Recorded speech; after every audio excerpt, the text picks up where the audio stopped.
Hey friends, I'm Anna and I have had this idea for a while to make a few videos about consumerism, overconsumption, mostly focusing on the human aspect of it, like what is going on in our mind when we keep buying stuff that we don't need or don't even want. And of course, it's not only about the needs, but also that this practice is really harmful for the planet and the environment. So I want to discover topics related to this, and of course I can't avoid talking about the bigger underlying forces like politics and our economic system that keep us in the consumption loop. So there is a lot to uncover, so let's dive in. In this first video, I wanted to talk about the many negative impacts of consumer choice overload. So what I mean by consumer choice overload is that in our everyday life, we are presented with endless amount of consumer choices all the time. So just think about standing in the cereal aisle in your grocery store. I was in the US a few weeks ago, and this happened to me. I went into the store and found the cereal aisle, and I was super excited. Like, so many choices, so many options to choose from. But after a few seconds or a few minutes, I was like overwhelmed, like, oh my god, how do I even choose from this many? And that was just one aisle from, I don't know, 20 or 25 aisles. So insane amount of consumer choices even in a grocery store. Another example could be when you are shopping online, for example, trying to find a simple gray t-shirt, and then you go to the first online store and you have 3,800 something match for your search. That is an insane amount of products that you can choose from, and that is only one online store out of thousands of online stores. So that is what I mean when I say consumer choice overload. But I want to clarify something right away. Having options available to us as consumers is not a bad thing. So look at this chart that shows how we feel compared to the number of options available to us to choose from. So on the left side, you can see choice deprivation when we have zero or like a very limited amount of choice, and then we experience negative feelings because our autonomy is restricted. We don't feel autonomous. We can't exercise freedom of choice. And then in the middle, we have a sweet spot where there is not too much but not too little choice. It's just enough for us to feel in control, feel autonomous, feel that we can make our own decisions, practice our freedom of choice, and probably use these consumer choices to express who we are as people, which is very important for us in Western culture. And finally, on the left side, we have increased amount of options. So we are beyond the point where we have just enough options. We have like too many options to choose from, and it leads to negative feelings. So what these negative feelings could be. This is a well discussed topic, so I'm just going to bring a few examples. So, for example, having a bigger variety. When we are making consumer decisions, we have to go through many different aspects of a product. We have a bigger variety to look through, so maybe it requires more research. So in general, we can say that the bigger variety also increases the time that we take to make a consumer decision. So just a personal anecdote here.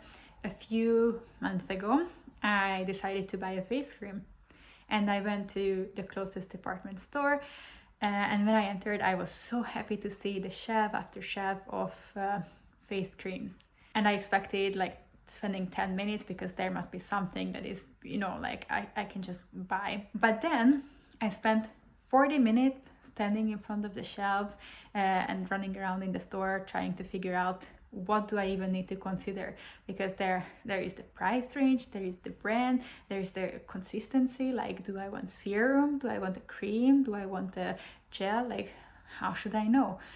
Skin type, I have no idea. So it was a much bigger endeavor than I expected. So I spent 40 minutes of my precious time trying to figure out what kind of face cream I want to use. And this is such a negligible improvement in my life, or not even improvement, but the impact it has on my life, and compared to how much time I spent on this, it's really unbalanced. So I'm still upset to this day that I spent so much time on such a trivial decision. But it is not only time that we spend on these consumer decisions, but also our mental energy. So our brain has limited capacity to make decisions, and since we are constantly bombarded with consumer choices and we are constantly exposed to them, we tend to have this mental fatigue, or arriving to the limitation of our brain capacity to make decisions. And then it just takes away mental capacity from things that actually matter. Maybe having a serious conversation with your partner, or making decisions about family things or your career. And finally, even if you decide to buy a product, it's so easy to start second guessing ourselves and doubting our decision, because we have so many options out there. And we can we buy something, and then we can start thinking, but is this really the right product to buy? Maybe I should have spent more time on researching. Maybe I should have gone to another store to explore my options. And we just have increased expectations, because there are so many options out there. There must be something that fits our needs perfectly.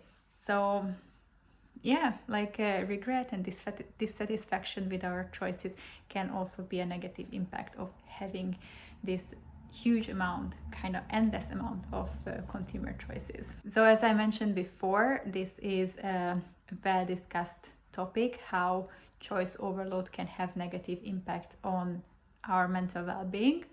And Barry Schwartz, who is a leading psychologist in this area, wrote a book with the title Paradox of Choice.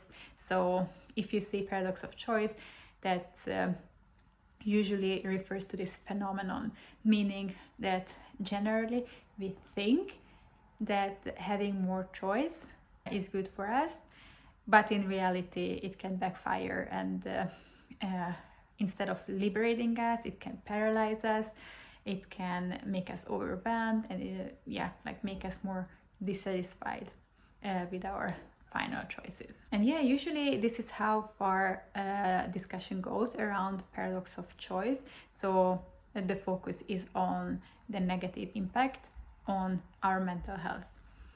But I think there is more to it, because there is also negative impact on the environment.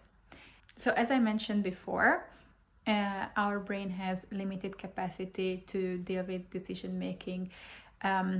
And since we are constantly bombarded or constantly exposed to consumer choices, I believe that our brain is in a constant state of choice overload, which means that we are tired of making consumer decisions. And that's when our brain starts to use shortcuts instead of, actually making mindful decisions, thinking through, do I really need this stuff? Or if I buy this stuff, will I use it for long period or short period? Does it even fit with the other things I already have? So instead of going through these questions to make a mindful decisions, we rely on mental shortcuts. So when I say mental shortcuts, I mean, for example, social cues. So instead of making this mindful decision about purchasing, a fashion item, instead we are looking at other people, what they are doing. We are looking at our friends, family, neighbors, people we follow on social media, influencers, celebrities, and we buy what they buy. So we don't have to make decisions. They are making decisions for us. Another shortcut is buying out of habit. So just think about your weekly grocery shopping round when you keep buying the same things because you are too tired to think about coming up with different menu items or whatnot. The third mental shortcut can be impulse buying. Again, not wanting to make decision. You are just so overwhelmed, like so worried, and then instead of making a conscious decision, you are just buying the first thing that you see, like, okay, this will do. Finally, another shortcut, mental shortcut, can be purposely overbuying. So think about trying to buy a t-shirt online and you have, I don't know, an option in blue and pink and black, but you can make a decision on the spot. So you are like, okay, let's buy all three of them. Maybe I'm going to send them back, or maybe I'm going to use all three of them. So you just buy all of them, purposely overbuy. The point is that I'm trying to make, when we are relying on these mental shortcuts, we are much more likely to buy stuff that we don't need, that we don't even want, or we regret very soon after we purchased. So in other words, we are overbuying, we are over consuming things. Connected to the problem of overconsumption is also on the other side, that we or companies need to produce all these consumer products that are on the shelf, that are available for us, that create consumer choice overload. So we are already taking a lot of precious natural resources to turn them into products. So yeah, we have this problem of producing too much, consuming too much, and in this video I explored one aspect of why it happens, why it's a problem. So I'm pretty sure that there is more to say about this topic, and I would love to have a discussion. So if you have any ideas and thoughts, please put them in the comment or reach out to me. I love to talk about these things.